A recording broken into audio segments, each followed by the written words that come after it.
So hello guys, welcome back to the new video of Tech Yorker.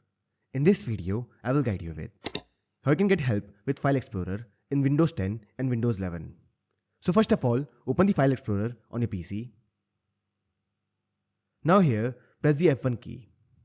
And this will open this window. Now from here, you can get help with File Explorer.